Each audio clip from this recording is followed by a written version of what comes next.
各位弟兄姊妹各位牧者我哋咧在座亦都好多布道神學院嘅同學校友你哋都係珍而重之各位早晨。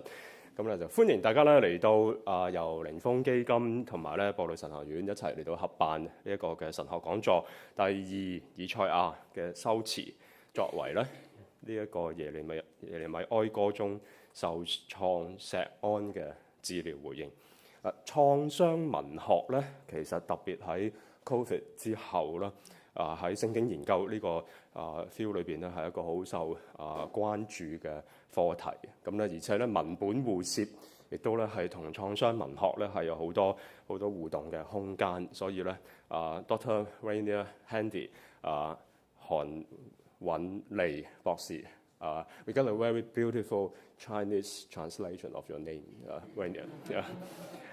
佢咧就會喺今日嘅講座咧，就為我哋咧帶一齊咧嚟去睇下耶利米哀歌呢一卷書裏邊咧經歷過創傷嘅錫安，係睇睇呢一度，然之後咧亦都會跳去咧以賽亞書40至到55章嘅從嗰度嘅修辭啦，嚟一齊去反思一下呢一個嘅第二以賽亞嘅篇章咧，係點樣去幫助到哀歌嘅讀者嗰個咧治療性嘅需要，為神嘅子民嚟到帶嚟安慰，亦都咧同樣咧係為今時今日喺創傷裏邊嘅人咧帶嚟醫治同埋咧盼望。所以一陣間咧，韓博士咧就會以英語咧同我哋分享今日嘅信息啦。所以以下嘅部分咧，我都少少以英文嚟到去介紹咧，即係呢一次嘅聚會。Dear pastors, students, alumni of Evangelical Seminary and friends, it is a joy to welcome you to this seminar, jointly organized by Langham Foundation and Evangelical Seminary. Today's theme is the Rhetoric of Second Isaiah as a Therapeutic Response to the Traumatized Zion in the Book of Lamentations. This profound topic invites us to reflect on how biblical rhetoric speaks healing and hope into the midst of our suffering and brokenness world. We are honored to have Dr. Rania Hendy as our speaker. Dr. Hendy is a Langham scholar and the first Egyptian woman to earn a PhD in Old Testament. She now serves as professor of Old Testament at the Evangelical Theological Seminary in Cairo. Following her lecture, we'll hear a response from Dr. Jimmy Mann, president of Evangelical Seminary, as well as a short introduction by Langham Foundation's CEO, Ms. Angel Lowe. I hope this morning would offer us a rich opportunity to engage across cultures and traditions, united by our shared love of Scripture and its message of hope. On behalf of the organizers, I warmly welcome all of you, whether you are joining us here in person or online.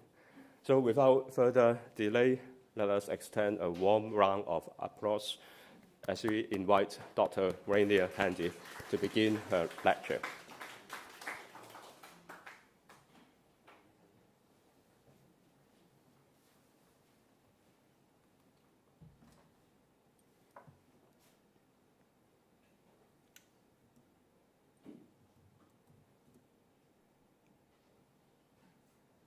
Good morning.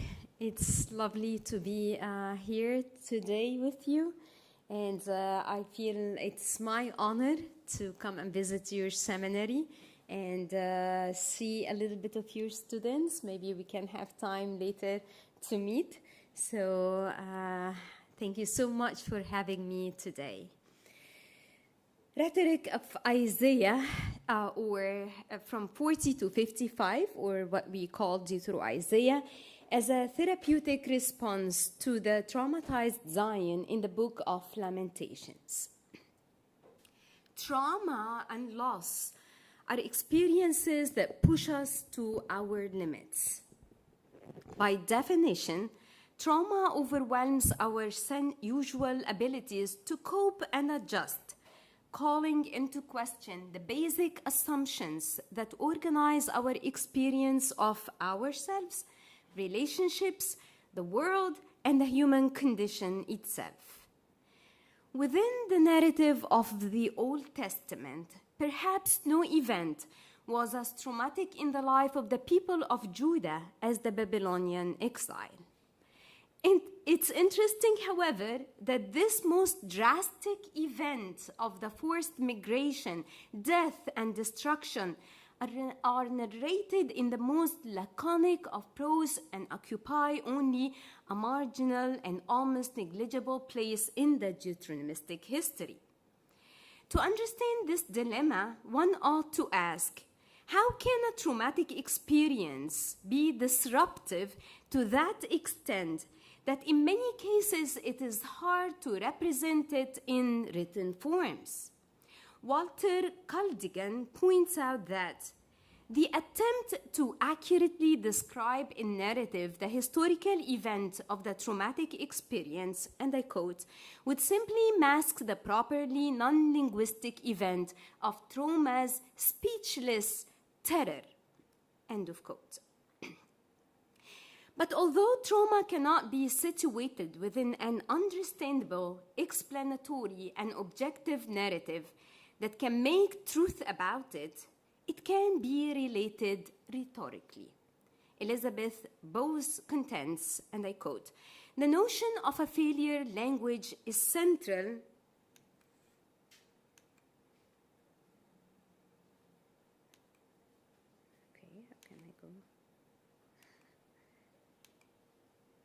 Can I go back? Okay. The notion of a failure language is central. Trauma in its essence defies representation in normal discursive language. The presence of trauma, however, be witnessed in imaginative literature, in figurative language, end of quote. That's why through its evocative poetry, its interplay of voices, and its aesthetic artistry, the Book of Lamentations can be said to be one of the clearest expressions of trauma literature in the Hebrew Bible. Based on Freud's differentiation between mourning and melancholia, Todd Lenefeld contends that Lamentations is a melancholic text. He argues that in the Book of Lamentations, one finds, quote, destitution and default at both ends of a long and desperate attempt to stave off the melancholia and sustained absence, end of quote. In reading Lamentations as melancholia, Hugh S. Piper states as well, fixed in its written form, it endlessly repeats the same words to its readers, frozen in the posture of abandonment. As text, it cannot move to a point of new attachment. This melancholic state that obliterates the past and voluntarily chooses to suppress thinking of the future, which stirs up intense yearning and hope that the exile find unbearable, needs a counter-therapeutic, disruptive poetry that can penetrate the despair of the seemingly no-end status quo. Thus,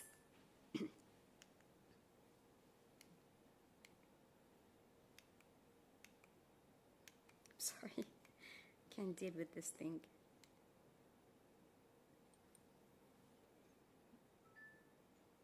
If the rhetoric of destruction is overwhelming in the Book of Lamentations, a rhetoric of survival beyond its borders, but rooted in the book itself, must be likewise overwhelming.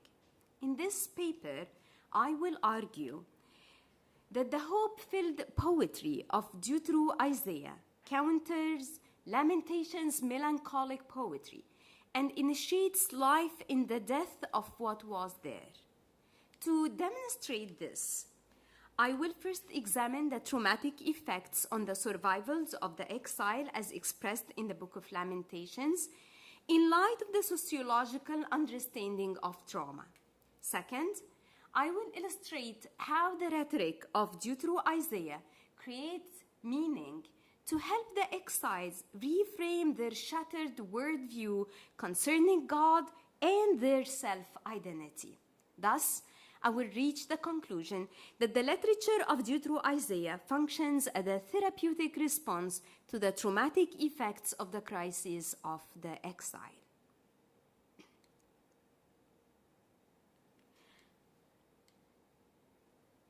First, the traumatic effects on the survivors of the exile in the Book of Lamentations. One of the pervasive features of the traumatic experiences is its disruptive nature.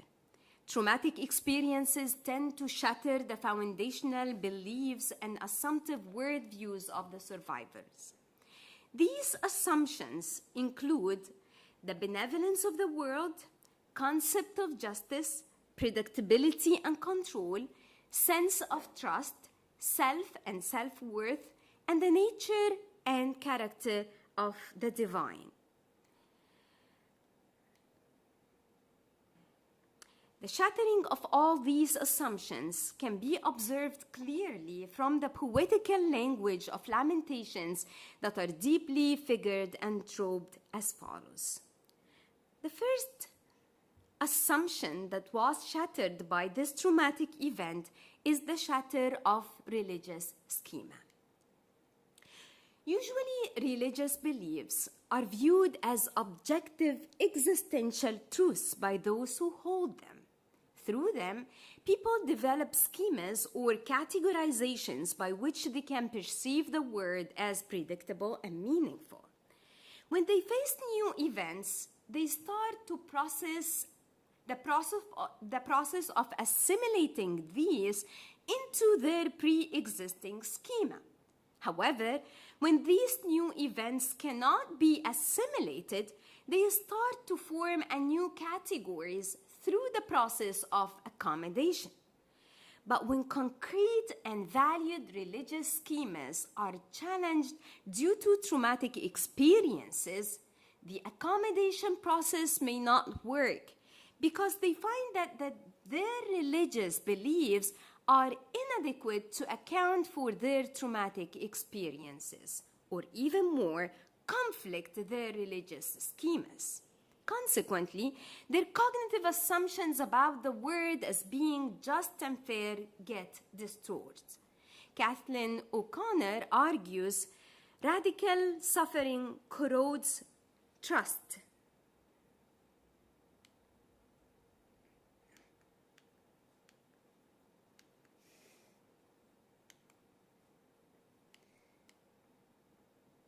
I think it doesn't go back. It goes back. Yes. Radical suffering corrodes trust, traditions, and institutions that anchored life firmly before the catastrophe. The once solid terrain of faith shatters, traditions collapse, and belief frays. The poems of Lamentations reveal this struggle of trying to accommodate the traditional religious worldview with the community's traumatic experience of the exile. At times, it seems not to question the default Deuteronomistic model of moral agency, and Zion is willing to admit that the atrocities that were done to her was the direct consequences of the sins that were committed, whether by her ancestors, like as we read in Lamentation 5:6. Oh, I'm going back.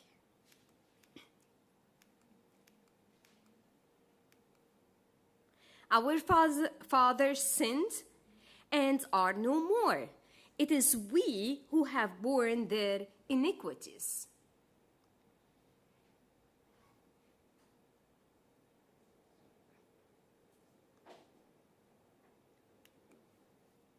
Or, Jerusalem sinned greatly, therefore she has become an unclean thing.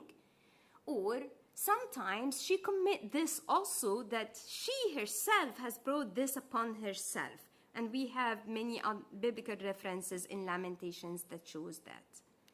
But at other time, however, there is a stark rejection of that Deuteronomistic model of moral agency as insufficient to explain the relationship between moral subjectivity and the destruction of Jerusalem. We read in Lamentation 1:12, for example, "It's nothing to all you who pass by this way. Look and see if there is any pain like my pain, which was severely dealt out to me, which the Lord inflicted on the day of his fierce anger. From on high he sent fire into my bones, and it prevailed over me. He has spread a net for my feet. He has turned me back. He made me desolate, faint all day long. The yoke of my transgressions is bound. By his hand they are knit together. They have come upon my neck. He has made my strength fail. The Lord has given me into the hands of those against whom I am not able to stand." The small portions assigned to her self-accusation, comparing to the extravagant graphic depictions of her heinous afflictions and sufferings caused primarily by Yahweh's anger, clearly demonstrate that openly. Zion depicts Yahweh, as we read in this passage. She depicts him as fierce hunter, a tyrant general of a ravaging army, as an enemy, as a predator, and we have many other examples similar to this throughout the book. By depicting her suffering in such unbearable, terrible images, Zion tries to gain all possible sympathy, as well as trying to defend herself against the previous accusations spoken against her by the prophets. She's not denying her guilt, but from her perspective, how can her unfaithfulness stack up against the wholesale slaughter of a people, a genocide to which God himself admits responsibility throughout the prophetic texts? Michael Foucault argues that those in power control knowledge. Thus, as Mandolfo argues, since in the Bible the cognitive authority lies solely in Yahweh, Zion could not simply insist on her innocence and deny Yahweh's accusation. Otherwise, as Mandolfo argues, we would be, and I quote, we would be confronted with a hopeless her word against his word. Her resistance is far more radical than that. She's staring at the very fabric of the retributive theology the prophets propound. Repentance, articulated by the equation, "I have sinned" equal "you have no right to treat me this way," is clearly not what the prophets had in mind. It is epistemologically nonsensical in prophetic discourse. Thus, what Zion is doing here is twisting old authoritarian words into new oppositional meaning. But despite the collapse of tradition and the shattering of faith, in addition to the strong protestation against God who has become her enemy, Zion still seeks him as her first source of comfort and protection. For example, Re'e Adonai et oni, "O Lord, look at my affliction."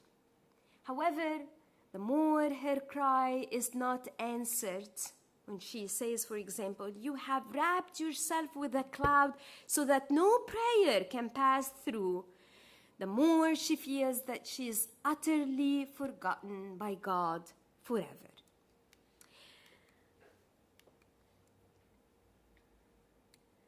Why do you forget us forever? Why do you forsake us so long? And actually, this is the last verse the Book of Lamentations ends with. The second shattering assumptions is the shatter of the self and loss of identity. Another dominant effect that is associated with post-traumatic stress disorder is the shatter of self and the loss of identity. In this regard, the psychiatrist Judith Lewis Herman writes, and I quote, Traumatized people suffer damage to the basic structures of the self. They lose their trust in themselves, in other people, and in God. Their self-esteem is assaulted by experiences of humiliation, guilt, and helplessness. The identity that they have formed prior to the trauma is irrevocably destroyed. In comparing between the feeling of guilt and the feeling of shame that survivors usually experience after traumatic event, Jenny Leslicka contends that shame is more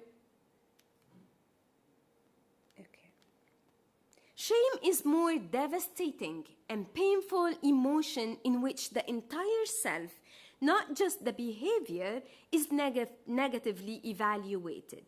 Shame theoretically involves painful self-scrutiny and feelings of worthlessness and powerlessness. Also hypothesized is an associated sense of sudden and unexpected exposure, which renders the individual feeling diminished or defective. Shame conceptually, therefore, may lead to a global and debilitating, painful, affective reaction with a desire to hide or escape from others. End of quote. The feeling of loss of identity and shattered self-esteem is expressed in Lamentations through the extensive graphic depictions of shame and reproach that humiliated her and stripped her from her honor. The traumatic event of the exile has caused Zion to experience the three most common objects of shame depicted frequently in the Old Testament. First, the shame of loss and dignity and honor. In defining what honor is, Pitt Rivers writes, and I quote, "Honor is a value of a person in one's own eyes, but also in the eyes of his society. It's one's estimation of one's own worth, one's claim to pride, but it's also the acknowledgement of that claim, one's excellence recognized by society, his right to pride." End of quote. Zion, as the one who once was great among the nations and the princess among the provinces, has been dismantled from her honor, and instead has become now a widow, a vassal, despised, deprived from her majesty. So all of these are verses that you can follow along later. Despised, deprived from her majesty, and so on. In conclusion, she's become filth and rubbish among the nation.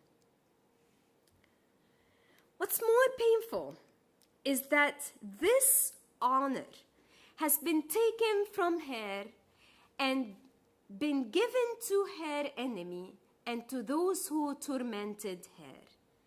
And instead of Yahweh raising up her horn as Yahweh's people, as we read in Psalm 148:14, we see that Yahweh has raised up the horn of her enemies. Second, she experiences the shame of being mocked by her enemy. The mocking enemy is also a common theme in the communal psalms of lament. Diane Bergant argues that the public mockery is much more humiliating than the reason for derision in the honor-based cultures. To express the vicious and violent character of the mockery of her enemies, Zion uses many verbs that are usually associated with denigration and disdain of the enemies, like clap their hands at you, open the mouth against you, hiss, wag their heads, gnashing their teeth.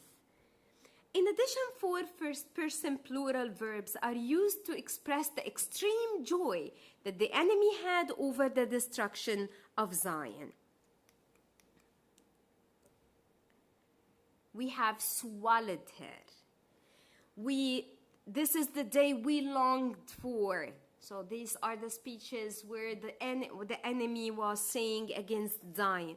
We have found it. We have seen it. We have seen the day that we wish to see against Zion. Thus, these foes could not be more satisfied and overjoyed over the destruction of Zion.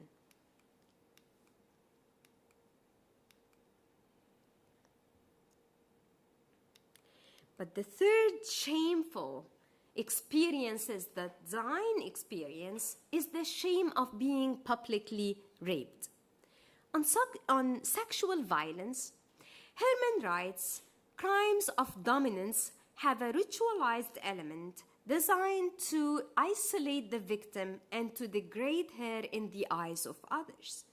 The crime is intended to defile the victim so that she will be publicly stigmatized and scorned should the crime be dislocated.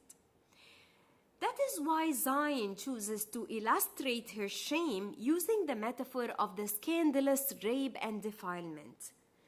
Although, as Dobbs also notices, rape and defilement are frequent motives for the punishment of an unwitting voluntary harlotry, such as in Isaiah and Jeremiah and Ezekiel, where they use the same metaphor, here it points in Lamentations to an unwished for and forcible defilement due to her violent sexual assault. What makes it utterly disgraceful is that her nakedness, arutah, implies both physical nakedness as well as sexual disgrace was publicly exposed. The incomparable pain of shame is felt even more intensely since the source and agent of this shame was not the foreign conqueror, but Yahweh himself, who had commanded the enemies to surround her. And contrary to the Mesopotamian city laments that usually ends with the returning of the gods to the cessation of the tragedy of the destroyed city and its restoration, Lamentations ends by frustrating any hopeful expectations or happy ending. Unless you have utterly rejected us and are angry with us beyond measure. And the tension between the silence of God and the gravity of human suffering is left unresolved and require response. And that's why we will move to the second part of the paper and see how Second Isaiah as a therapeutic restoration of Isaiah as to Lamentations. Despite the deafening silence of God and the shattered assumptions that Zion experiences in Lamentations, she never abandons the fact that God must be addressed. Therefore, God finally responds to the despondency and melancholy of the agonized Zion, who ends her lament with the deep plea for healing and restoration. But for God's response to be therapeutic and surviving, it must honor her pain in the same way her silence did. In addition, its rhetoric of survival must overwhelm the rhetoric of destruction found in Lamentations.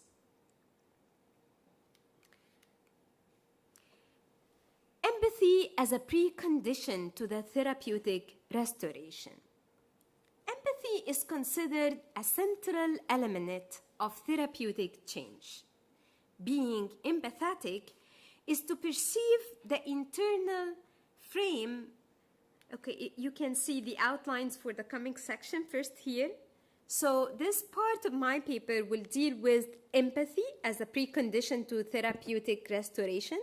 And then I will talk about therapeutic restoration of shattered assumptions, where I can cover restoring shattered assumptions about God's intimacy, and then restoring shattered assumptions about God's justice. Empathy as a precondition to the therapeutic restoration. Being empathetic is to perceive the internal frame reference of another with accuracy and with the emotional components of meanings which pertain thereto, as if one were the person. Thus, it means to sense the heart or the pleasure of another as he senses it, and to perceive the causes thereof as he perceives them. It's interesting that, unlike Job, Zion doesn't ask God for a response, but only to perceive and consider her outpoured emotions. All her hope is centered on the verb ra'a, to see, and nabat, to see. These are two different verbs in Hebrew, ra'a and nabat, to see and consider. Look, O Lord, and see, for I am despised. This is the only hope for Zion from God. To show how Yahweh not only acknowledges Zion's afflictions, but also validates the justness of her complaints,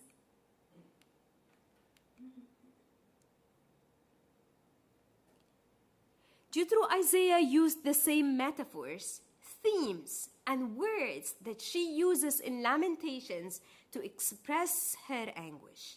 For example, he agrees with her that she is swallowed up. So in Isaiah 49:19, we see that it's parallel to Lamentation 2:2. Isaiah 51:11 says that she sighs, the same words that she uses in Lamentation 1:4, 8, 11, 21, and 22. Also, he admits that she is afflicted. Isaiah 51:23 and parallel to it, Lamentations 1:4, 5. Her land is waste, desolate, devastated. All of these Isaiah agrees with. Her back is like the ground for those who walk over it. These are the same phrases that are used in both places. It's clear in Isaiah 51:19 through 20 that it's parallel side by side to Lamentation 2:12. So let's read these two. In Lamentation, let's first start with Lamentation. What can I say for you? To what compare you, O daughter Jerusalem? To what can I liken you that I may comfort you? Va'anachamecha. O virgin daughter, arise, cry aloud in the night, at the beginning of the night watches. Pour out your heart like water before the presence of the Lord.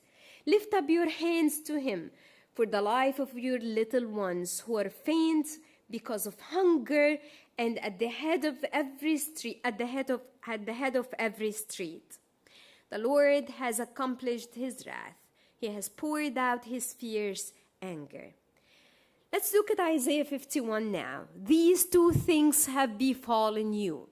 Who will mourn for you? The devastation and destruction, famine and sword. How shall I comfort you? The same word, va'anachamech. Your sons have fainted. They lie helpless at the head of every street, like an antelope in a net, full of the wrath of the Lord. It's clear in both Isaiah 51:19 and Lamentation 2:13, there is the same question. Mi anachmech. How can I comfort you? Within this rhetorical question, there are also images employed by Isaiah from Lamentations. For example, we read destruction, sword, hunger. 3 times we read about hunger in both places. Famine, 5 times. Cherev, sword, 4 times. All of which, as Zion claims, are the causes of the wrath of God's anger. By quoting the excessiveness of daughter Zion's suffering and destructions, Isaiah is affirming her assessment of the degree of her sufferings. It is really beyond any human consolation. Another aspect of empathy with Zion in Isaiah's deliberate choice of not focusing on Zion's sinfulness, but on her state of richness, which corresponds with Zion's presentation of herself in Lamentations. Although Isaiah doesn't deny that she has sinned against God, burdened the Lord with her sins, and have been sold for her sins, each time there is a mention of her sins, it's usually in the context of assuring her that her sins are pardoned. In addition to acknowledging her suffering and the pardoning of her sins, Yahweh seems to agree with her that his wrath and rage were the reason behind her affliction. For example, Isaiah says he was angry with his people. Isaiah 47:6, he profaned his heritage. He gave them into the hands of the Babylonian. He filled her with his wrath, and so on. Although Yahweh doesn't take responsibility away from Zion, he seems also to not deny his responsibility behind her affliction for the reason of restoring her relationship with him once more. John Sweyer remarks, "The Holy One of Israel is represented as behaving like a remorseful husband, pleading with his wife to trust him and take him back. She's physically weaker than he is and socially dependent on him. He has the power to give her happiness and dignity and freedom. She knows he also has the power to punish, humiliate, and abuse her. So he has to convince her that he really loves her and that she can trust him. To do this, he sets aside all hardness and propensity, the frightening manifestations of his power and his status as God of all the earth, and comes to her on bended knee as it were to plead with her to let bygones be bygones and start again." The empathetic responding and interaction of Isaiah was crucial in Zion's healing process because, according to the psychotherapist Margaret Warner, empathy creates a sense of recognition. This sense of recognition can help lessen Zion's sense of existential loneliness in the world, make her assured that her experience is comprehensible by God, and instills in her an instant subjective feeling of righteous. This rightness, the immediate recognition in turn, can generate a sense of satisfaction that is strong enough to make them internalize Isaiah's position toward their experience and allow their life narrative to be reformulated.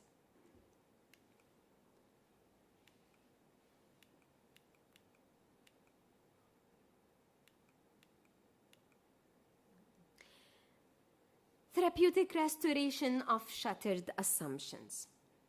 Although empathy is a necessary precondition for a successful and supportive therapy, empathy is never by itself supportive or therapeutic. It needs to be accompanied by an action and a response. According to Herman, the first action, which is also the first principle of recovery, is the empowerment of the survivor. This empowerment aims at restoring the psychological faculties that were damaged or deformed by the traumatic experience. The following sections will show how Isaiah's rhetoric aims at restoring the deformed assumptions of the survivor and thus empowering them.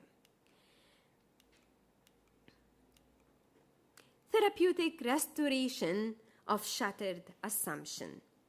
The restoring shattered assumptions about God's intimacy. The unanswered prayers and the lack of visible response to Zion's lament left the faith community with the sense that Yahweh was determined to permanently reject them. That's why Isaiah opens his poem with these powerful words. Nachamu, Nachamu, Ami, Yumar, Elohechem. Comfort, comfort my people, says the Lord.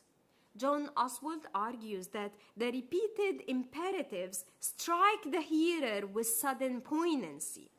This proclamation not only addresses Zion's urgent need for comfort, but also shows her that Yahweh has been listening attentively to her, and that her groanings not only moved his affections, but also provoke him to action. This is not the only announcement of comfort to Zion. In Isaiah 49:13, the spectator witnesses, that is, the heavens, earth, and mountains, are summoned to celebrate the comfort of his people. Ki nacham Adonai amo, for God has comforted his people, and the compassion that he will show to the one who was once with no one to comfort her. In addition to comforting his people whom he caused to suffer, Yahweh will also comfort all her wastelands. And instead of lamenting and languishing together, these waste places will become like Eden and will break forth together into singing.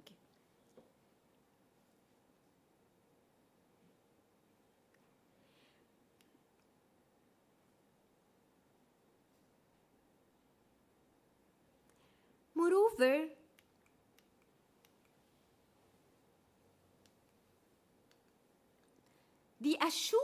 to assure her of his comfort and of the fleeing away of her sorrow and sighing, Isaiah replaces the excessive use of verbs and expressions of deep grief and groaning by verbs of extreme joy. For example, they shall declare my praise. They ranu haraimo, bitsachurina, sing, shout, break forth into singing, glee, sing for the joy. And instead of afar arusham, dust on their head, there will be an everlasting joy on their head. All of these transformations can only be possible because Zion's comforter is not but Yahweh himself, who's the only one who can bring such deep and real consolation and comfort. Anochi, Anochi hu menachemechem. I am the one who comforts you. The only one who's capable of bringing not just a temporal joy, but an everlasting joy. Simchat ulam. But in addition to the need to be comforted, Zion requires the healing of her existential feeling that she was abandoned and forsaken by God. It's interesting that the only time that Zion speaks in Isaiah was to express her anxiety that Yahweh has forsaken and forgotten her. Azavani Adonai va'Adonai shichachani.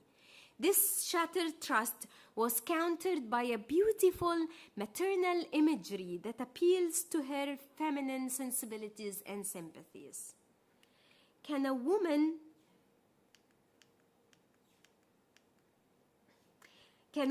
forget her nursing child or show no compassion for the child of her womb? Even these may forget, yet I will not forget you. This image emphasizes the impossibility of the idea that Yahweh could forget or forsake Zion. For even if a mother can do that, which is not possible, Yahweh cannot do that, because his mercy and compassion are even beyond any nursing mother.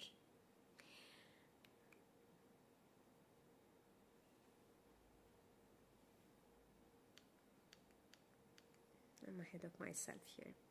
The metaphor of a mother that can never forget the child of her womb is reinforced throughout Isaiah by the affirmation that Yahweh is with Israel, Zion, Imacha Anochi, and that she will strengthen and help, and that he will strengthen and help her, and that she will not be forgotten by him.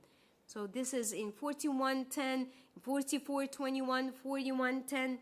He will go before her, 45:2. He will carry, bear, and deliver her, 46:4, etc.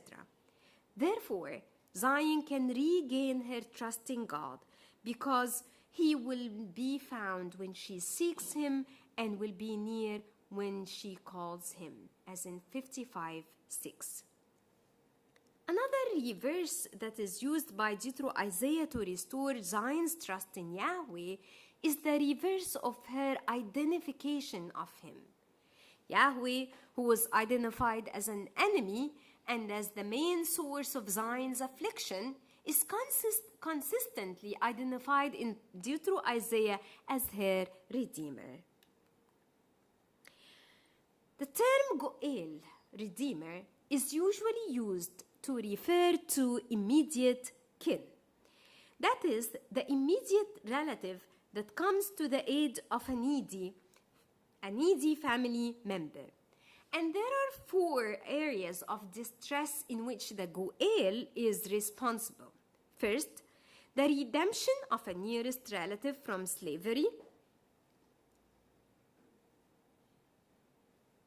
Second, restoring a property of a relative that he or she sold due to poverty. Third, entering into a levirate marriage with the widow, a close kin, who had died without leaving a son, as we read in the Book of Ruth. Fourth, revenging the blood of a relative who was killed by another. This explains why the term Goel, Redeemer, occurs more in Isaiah than in the rest of the whole Old Testament. So probably it's 1, 2, 3, 4, 5, 6, 7, 8, 9, 10 times in the book of Deuteronomy, in the book of Isaiah, out of 18 in the whole Old Testament. Yahweh, who once was Israel's redeemer from slavery of Egypt, is now responsible to lead Zion into a new exodus from her exilic servitude. He will redeem her land that was taken forcibly and rebuild it, and also end her state of widowhood and revenge for the blood of her victims. So to restore her from her servitude, that's found in 44:28 and 45:13, restore her widowhood, Isaiah 54:4, and revenge for her blood, Isaiah 47. Restoring shattered assumptions about God's justice. Amid her shattered assumptions about the God who once was trusted, and amid the feeling of utter injustice of her excessive, undeserved punishment, Zion still pours out her indignations before God, asking him to take her revenge and to deal with her tormentors as he dealt with her. Herman argues that in addition to identifying with the victim's helplessness through empathetic identification, the therapist becomes aware of the depth of the patient's rage and may experience the extremes of anger from inarticulate fury through the intermediate ranges of frustration and irritability to abstract righteous indignation. In this way, Yahweh's indignation over Babylonia, specifically in the rhetorical taunt of Isaiah 47, plays a crucial role in healing the indignation and anger of daughter Zion, which are associated with the shame and low self-esteem. Thus, contrary to the feminist interpreters who see the violent images in Isaiah 47 as having the capacity to legitimize violence, the violent depictions of Yahweh invoked in Isaiah 47 actually have the capacity to enhance the healing of the survivors of the Babylonian assault, as will be shown in this next section.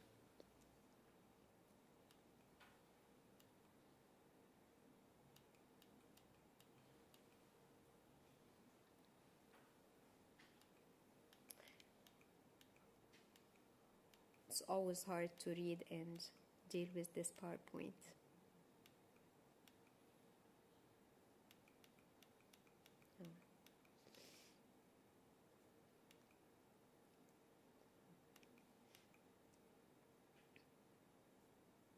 Yahweh's indignation as a source of empathy and connection.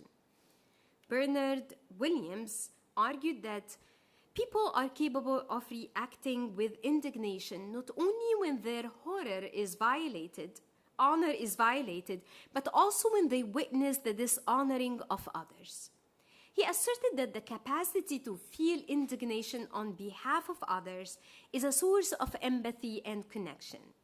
The indignation of Yahweh toward Babylonian in Isaiah 47 attests that he has witnessed the dishonoring of Zion and that he validates her anger and pain.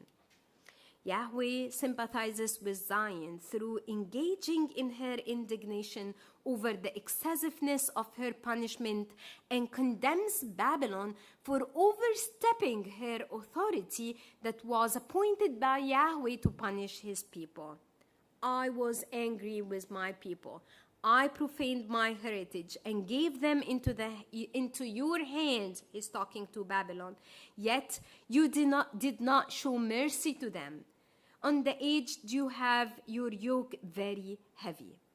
In addition, Yahweh justifies Zion's complaint through bringing charges against Babylon for the crimes that Zion claims were committed against her. Yahweh's indignation as a source of justice and restoration of dignity. Above anything else, what survivors seek the most is justice. N.H. Vridge observed that one of the most infuriating aspects of being unjustly harmed is the awareness that he walks in pleasure and I in suffering. So the enemy walks in pleasure, but then the victim walks in suffering. For the survivors, justice means both retribution and restoration. Retribution for them means the wish to see the offenders exposed and disgraced, not to get by inflicting pain, but also they can feel vindicated by their communities as a rebuke to the contempt of the offender to their rights and dignity.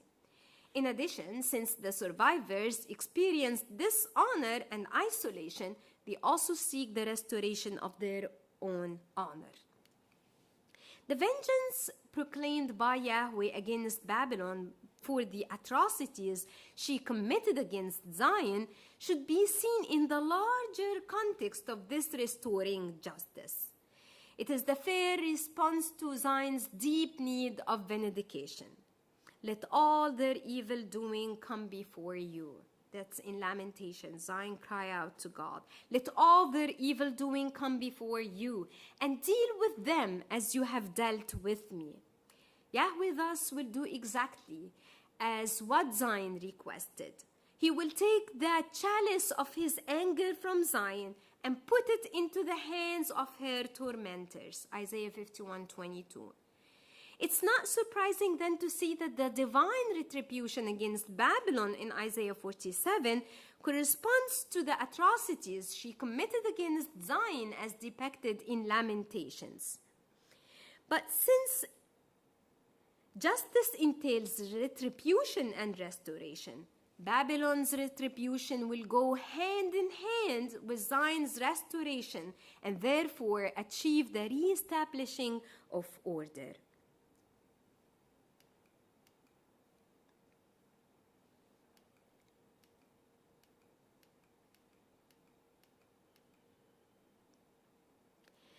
So if Lamentation starts with this somber funeral dirge, as Dobbs also calls it, Icha, Yeshiva, Badad, how come the city of Zion sits lonely? Isaiah 47 starts by, so the elders of the daughter of Zion sits on the ground. They are silent. That's in Lamentations. We read the justice against Babylon in 47:1. Come down and sit in the dust, O virgin daughter of Babylon. Sit on the ground without a throne.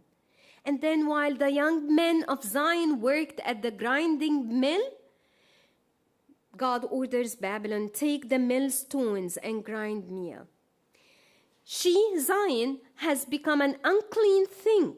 All who honored her despised her because they have seen her nakedness. In Isaiah 47, God says, your nakedness will be uncovered. Your shame also will be exposed. I will take vengeance and will not spare a man. The same thing she has caused to Zion will be caused to her. And the one who has forced Zion's young men to do hard labors will carry these duties herself, and she too will take the milestone and grind meals. In addition, Babylon will also suffer the same shame of the exposure of her nakedness before everyone, which is the same shame she inflicted upon Zion. The brutality of Babylon has left Zion childless. Therefore, as measure for measure retribution, Babylon will soon experience both the loss of children and widowhood. Herman argues that for those who experienced captivity, and I quote, the perpetrator becomes the most powerful person in the life of the victim, and the psychology of the victim is shaped by the actions and beliefs of the perpetrator. And end of quote. She avers that one of the most common strategies of the perpetrator to control the victim is not only to use violence, but also to instill fear and threat in the victim, with the ultimate purpose of persuading the victim that the perpetrator is omnipotent and that it's futile to perform any resistance. By inflicting harm, transgressors imply that their victims are unworthy and respect. Thus, the idea of vengeance could be helpful for the traumatized victims in that it can restore their self-worth by showing they are not powerless.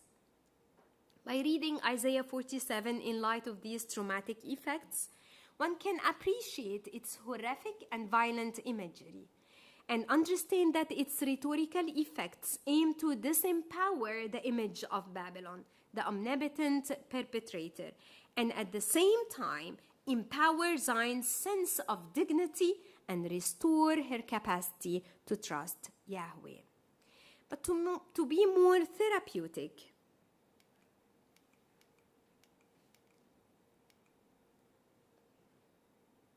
justice not only should entail retribution, but also restoration.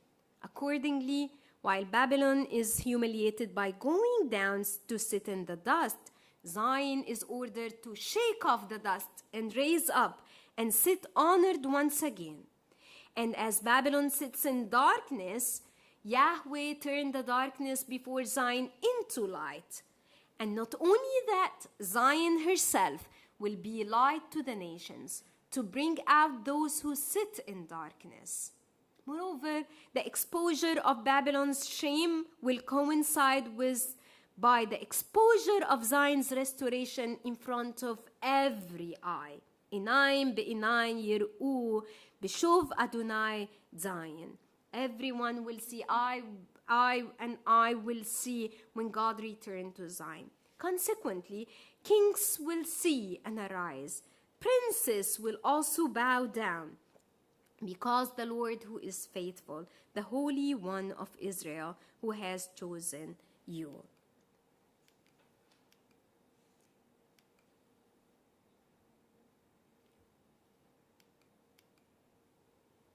But if Babylon will experience the loss of children and widowhood, how can these be restored to Zion? Can Yahweh restore her children and re-establish her status as a secured married woman? Jean-Francois Letourneau writes, and I quote, "Survival doesn't prolong a life that is already dead. It initiates in the death of what was there the miracle of what is not yet there, of what is not yet identified." End of quote. That's why Isaiah doesn't manipulate the fact that Zion's children were not actually dead, but rather asserts that those children who were slaughtered will be alive. Those raised again children will not only survive, but they will live more than life. They will be restored to the extent that they will not have enough space to contain all of them. Consequently, her stomach that shrinks and her heart that is wrung within her can be replaced by the stunned amazement. Who has begotten these for me, since I have been bereaved and barren, exiled and put away?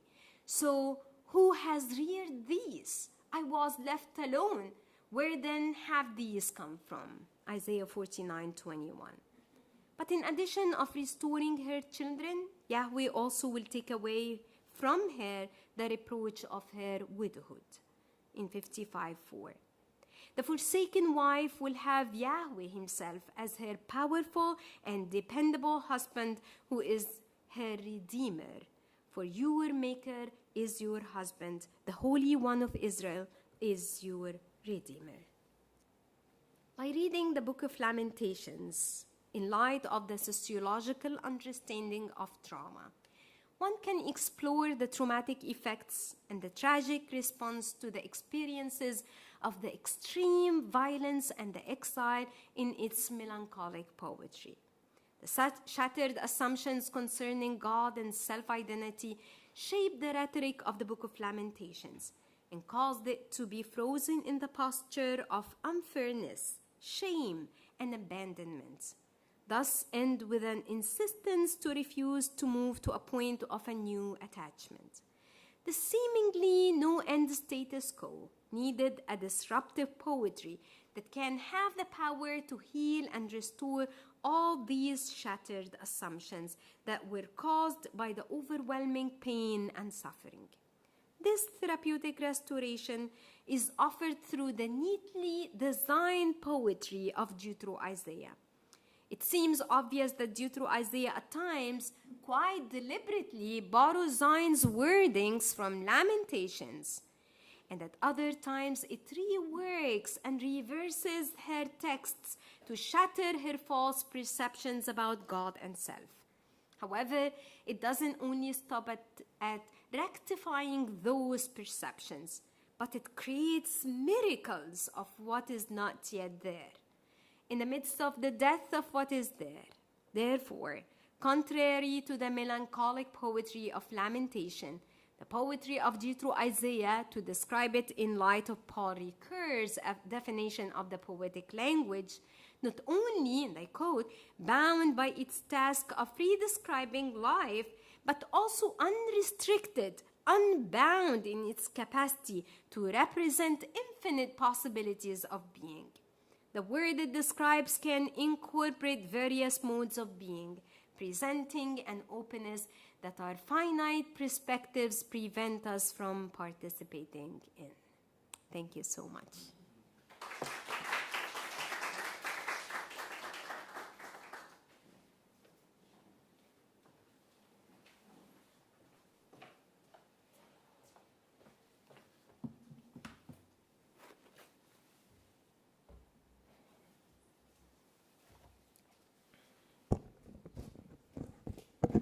Thank you, Dr. Henry, for your presentation. I will first give a summary of my response in Cantonese, and then I will give you a detailed one in English. 剛才韓博士咧，佢所同我哋所表達嘅咧係第二以賽亞書，就係所講嘅以賽亞書第40至到55章裏邊嘅修辭。裏邊所運用嘅游說技巧，點樣係可以回應緊耶利米哀歌裏邊咧係有受創傷嘅群體。咁成個以賽亞書裏邊所用嘅用字咧，其實係回應緊耶利米哀歌。咁呢個係韓博士佢期望所帶出裏面一個主題。佢首先咧係透過社會學嘅角度咧嚟到去對創傷嘅理解，以呢一個嘅框架咧嚟到去解讀。或者係去認識耶利米哀歌裏邊咧所陳述，究竟當時被擄嘅錫安群體，佢哋受緊嘅創傷咧係一個點樣嘅處境？然後咧佢就帶我哋透過以賽亞書40至55章裏邊嘅用字，點樣睇到咧呢一個部分喺其中咧創造意義。呢一個意義係幫助當時嘅被擄者可以重建翻咧佢哋同神嘅關係啦。重建翻佢哋本身嗰個嘅身份價值，同埋咧係將已經破碎嘅價值觀咧係可以咧重建翻。咁呢個咧就係第二以賽亞書就係40至55章裏邊咧嗰個嘅功能。最後韓博士佢嘅結論咧就係第二以賽亞書其實係借用緊耶利米哀歌裏邊嘅字或者係詞句啦，譯轉咗其中咧呢一卷書裏邊某啲嘅經文裏邊嘅意思，而從呢一卷書哀歌裏邊所顯示緊一啲死亡嘅處境咧，嚟到去創造出新嘅生命。咁以此咧就成為一個醫治嘅功能，就係針對緊錫安嘅群體。咁呢個咧就係佢成篇嘅論文裏邊咧嘅一個好扼要嘅重點。我嘅回應咧係有2點嘅。第一點我會講出佢嘅貢獻啦。嗱，佢嘅貢獻咧就係令到我哋能夠可以有系統咁樣去認識耶利米哀歌裏邊所描述嘅錫安群體嘅創傷，以致我哋能夠係可以即係從一個新嘅角度咧嚟到去理解究竟創傷係一回咩嘅事，而裏邊嘅群體係點樣讓我哋係有唔同嘅描述方式咧嚟到有系統咁去認識佢哋。咁而另外咧係佢亦都講緊文本互涉之間嘅關係，就係以賽亞書同埋耶利米哀歌呢2卷書之間咧大家嘅關係。佢擴闊緊我哋可以對以賽亞書嘅理解。究竟呢一卷書佢係咪回應緊耶利米哀歌咧？咁佢中間咧係可以帶出我哋有呢一方面嘅思考。我之後咧會帶出我睇完呢篇文之後受啟發嘅問題啦。咁我問嘅問題有3個嘅，包括就係我哋點樣去分辨究竟以賽亞書佢係回應緊以賽亞當時嗰個被擄群體嘅讀者啊，定係佢係回應緊耶利米哀歌咧？即係如果係用韓博士嘅角度，即係話以賽亞書係先有耶利米哀歌裏邊呢一個底所俾佢嘅信息 ，and 跟住咧佢就喺裏邊咧係以耶利米哀歌嘅用字嚟到回應緊佢當時嘅讀者。第2條問題咧，我會問嘅咧就係韓博士佢係點樣嚟到去得到佢要討論嘅範圍咧？咁喺中間裏邊我都會舉少少例子。第3咧就係對於以賽亞書同埋耶利米哀歌呢2卷書之間嘅關係。以往有冇其他嘅學者曾經係進行過類似嘅研究嘅咧？咁而佢哋所得出嘅結論係如何咧？咁呢個都係值得我哋繼續咧喺裏邊嚟到去發問同埋係關注嘅。我哋中間坐喺度嘅有唔少都係播神嘅學生啦，即係你哋將來都會踏入研究聖經嘅行列啦，即係對你哋嚟講喺去日後都會係睇唔少呢一類嘅文章。咁當你哋有相關呢一類能夠有啟發性嘅文章，讓我哋去睇嘅時候咧，即係你可以所做緊嘅回應係睇下究竟個作者佢嗰個嘅基礎喺邊一度，以至佢能夠得出呢一個結論。究竟之前有冇其他嘅學者係已經係探討過類似嘅問題嘅咧？等等，咁呢啲都係我哋係可以即係去發問嘅問題嚟嘅。Okay, so I will give my response to Dr. Henry. So thank you so much for your presentation. And first, I would like to thank for your contribution of your essays. Your essay gives us a systematic way to understand the traumatic effects on the survivors of the exile in the Book of Lamentations. And your framework is very good for us to understand more about the readers of the Book of Lamentations. Besides, your essay also broadens the horizon of understanding the message of Isaiah. It inspires the readers to search for the connection between Isaiah and Lamentations. And also, your essay gives me to have a few reflections. And the inspired question is how to distinguish between that Isaiah as a response to his readers at his time or as a response to the Book of Lamentations.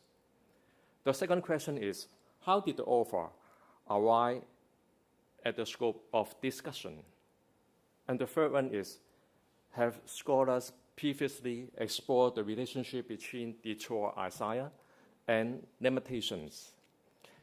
For the first question, I will look at more detail for your presentation when you quote the allusion of the verse in Isaiah and Lamentations. For example, when you say that Isaiah 49:16 is referred to Lamentations 5:20, and when I look at more deeply about the message of Isaiah 49:15, it says, "Can a woman forget the nursing child, and have no compassion on the son of her womb? And even this may forget, but I will not forget you." And we may notice that forget appears three times in this sentence. But these forgets can have a direct response to its previous verse, that is verse 14. But Zion said, "The Lord has forsaken me, and the Lord has forgotten me."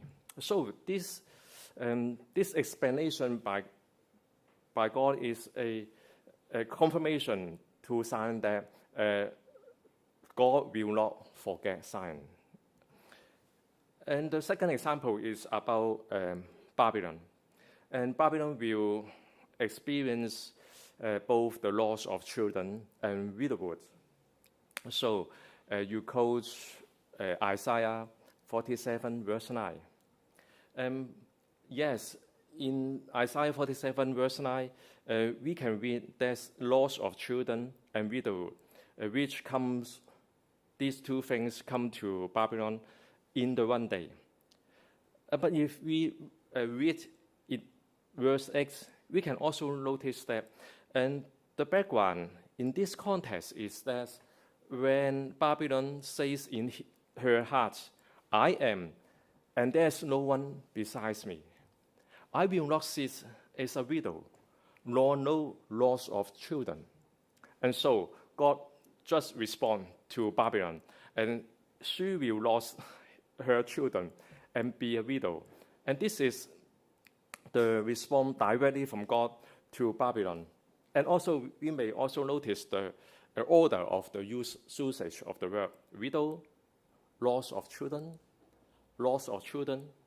and widowhood. So we can find that this is a ABBA structure between these two verses.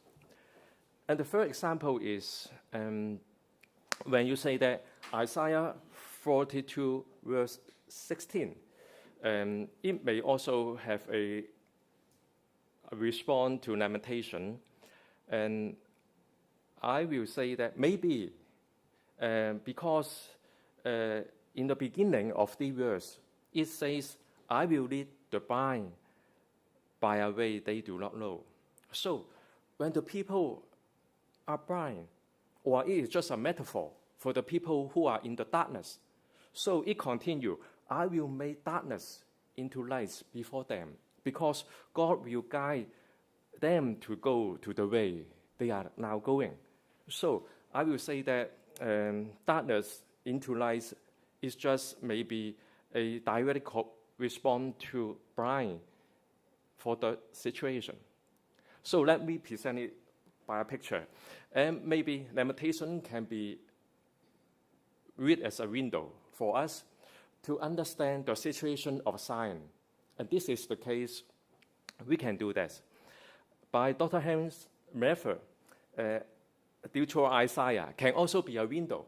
And this window can have and help us to look at the windows of Lamentations. And then we can know that how Lamentation is presenting the traumatic effects of the community after exile. So there are now two possible approaches. How can we read Second Isaiah? By Israel, it is directly respond to the community. And Lamentation can read and to present Zion in another angle. And the books can be read side by side for us to understand the work of God more faithfully. Or Second Isaiah can be a window for us to look at both the books of Lamentations, and how it is helping us to understand the community of Zion after the exile. So maybe you can ask, why not both then? We can have a deep more reflection about how to read the book of Second Isaiah.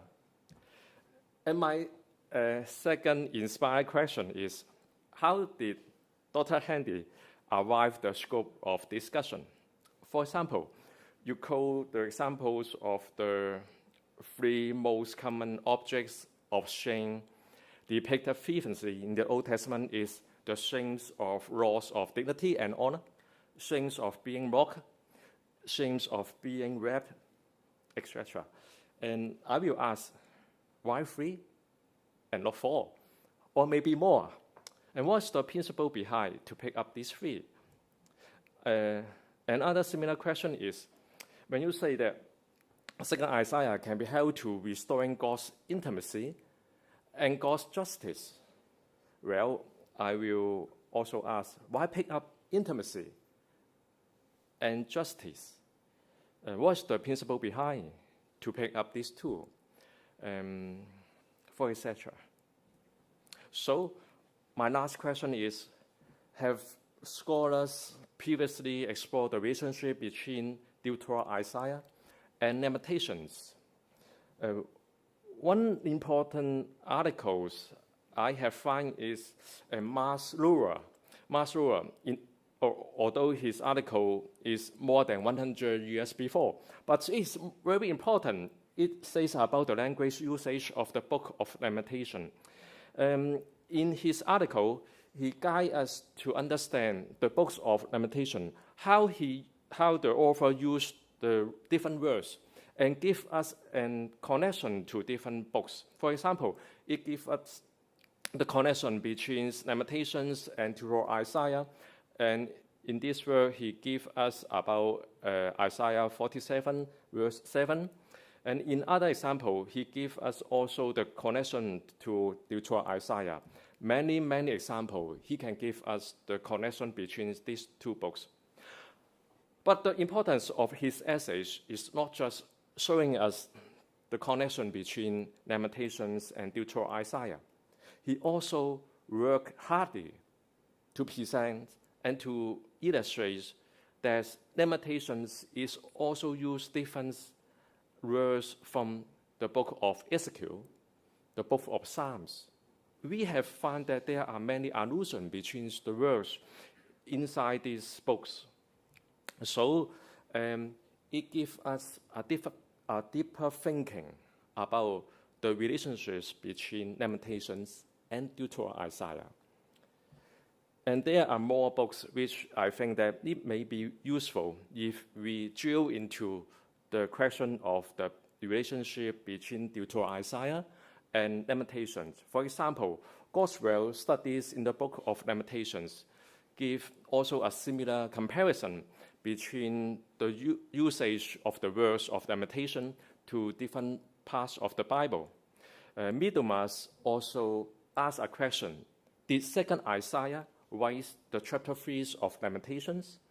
And also, Rania study about interpreting Isaiah 40 to 55 and Lamentations, but in a Judea context. So, after reading these articles, we may have a deeper understanding. And also, we'll ask more questions about the relationships between these two books. So, thank you, Dr. Henry. Thank you for your inspiration, and thank you for your demonstration to help us to do the biblical study in our situation and ask for more for the guidance of God.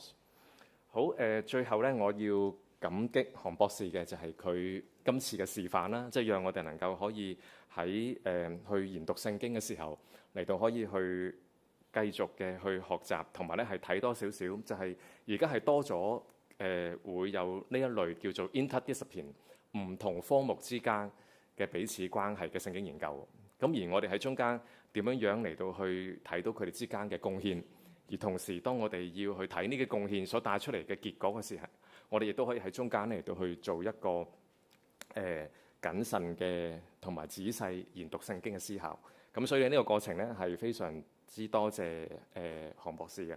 咁而我心底裏邊所感激就係其實上個星期五已經同韓博士一齊食過晚飯，一齊去傾過偈。佢喺埃及咧，喺佢間神學院裏邊就係得佢一個就教舊約。咁佢教嘅科目都同我差唔多，係需要教晒舊約嘅研究嘅 basic 嘅內容。咁啊需要教 Hebrew 等等。咁咧就即係喺學院裏頭，佢嘅學院裏頭好多教舊約嘅重擔咧都喺佢身上。咁而我所睇到嘅就係、其實對於佢嚟講係埃及人，即係今日嘅回應者係華人。咁我哋其實喺昔日嚟講都係算外邦人嚟嘅，但係上帝喺以賽亞書裏邊所講緊嘅就係期望上帝嘅真理、上帝嘅説話能夠喺外邦中咧嚟到去發光。咁我係被以賽亞書裏邊嘅説話好感動嘅，以致我哋今日唔同嘅外邦人可以坐喺呢度一齊去睇上帝嘅説話，就因為有人曾經睇到上帝嘅説話而願意傳遞開去，以致唔同嘅民族今日都能夠一齊盡心嘅嚟到去睇上帝嘅説話。咁我好盼望上帝係喺其中得到榮耀，並且有更加多嘅外邦人或者猶太人都一齊咧更加尊重上帝嘅説話，係敬畏上帝。好，咁呢個係我嘅回應。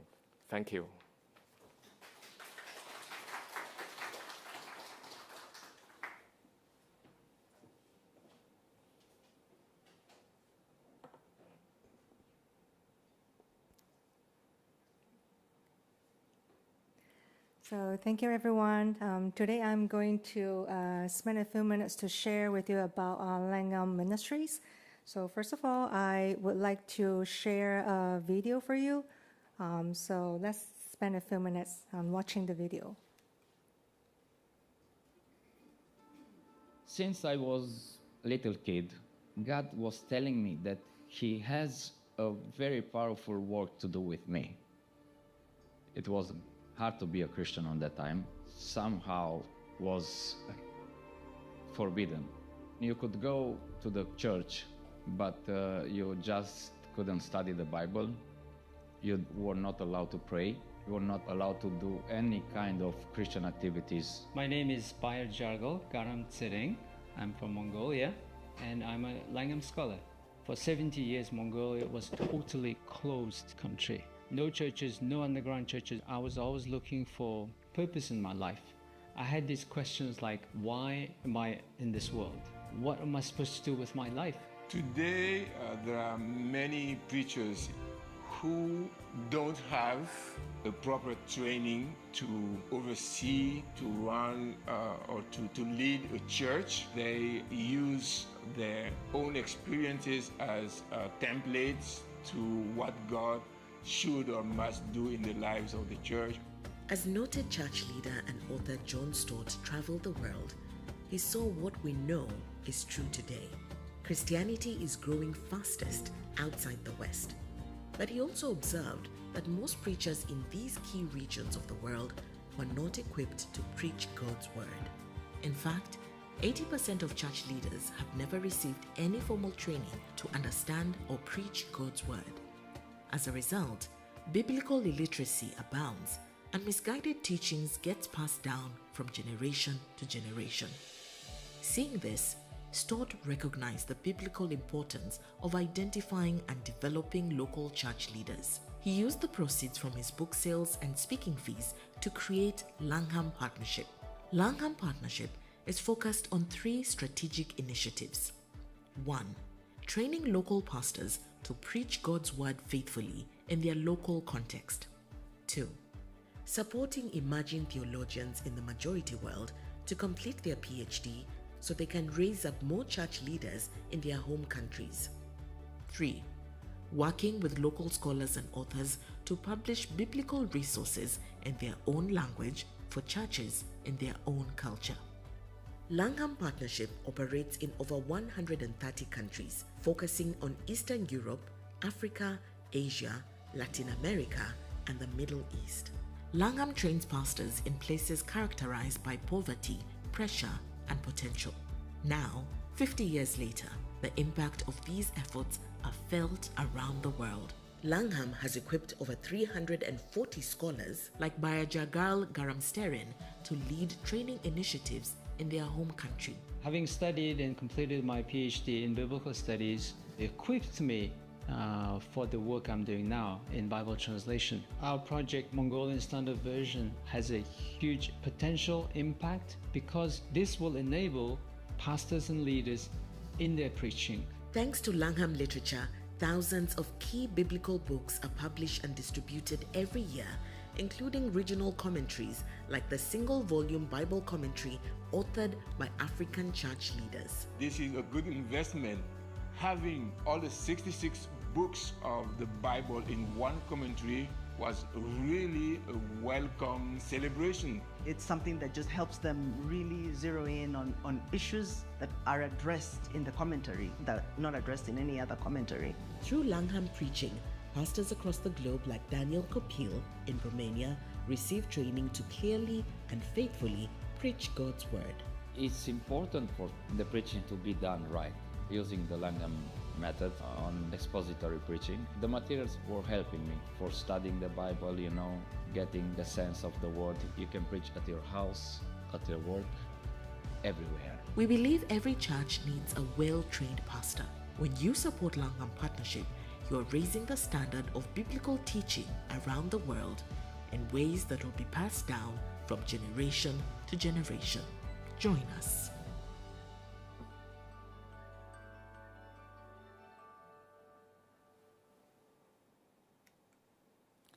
So let me do a quick recap about Langham Ministries.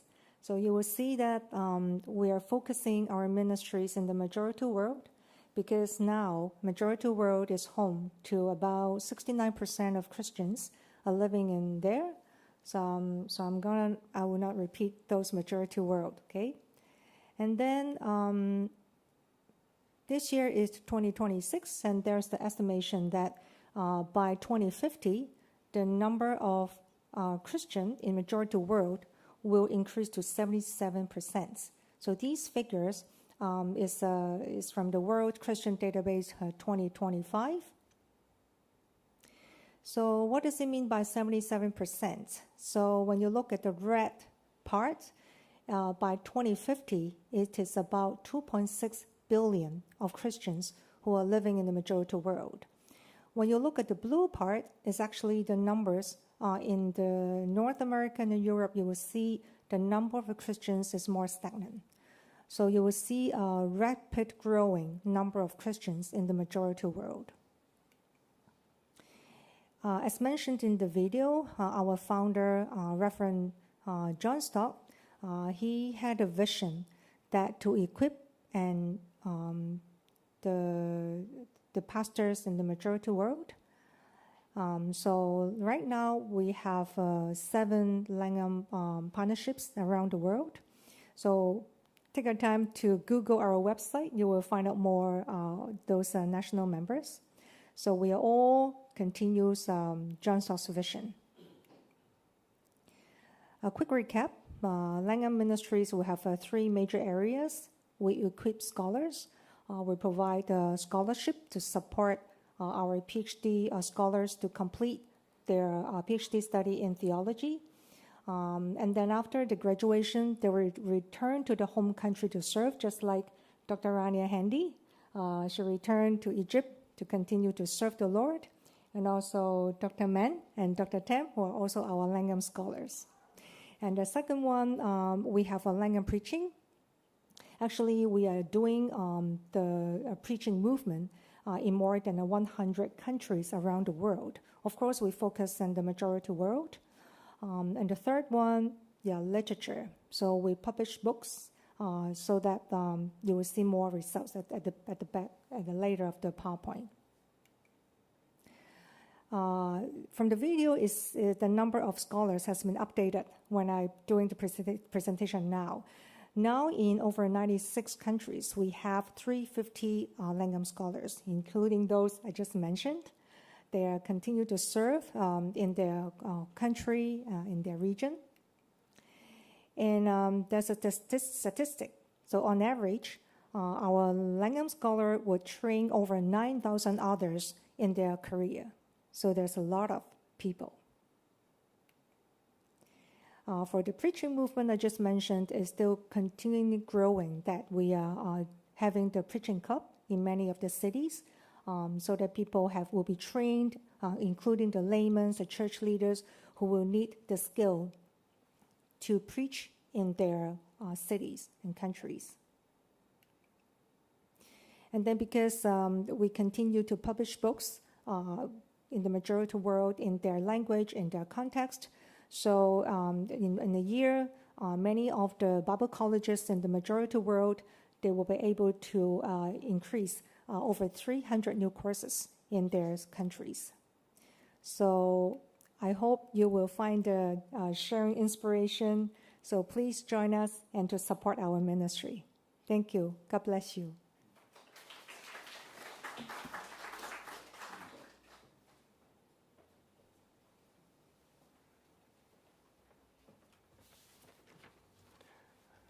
I hope you all find that we have a in-depth message as well as an interesting interaction today.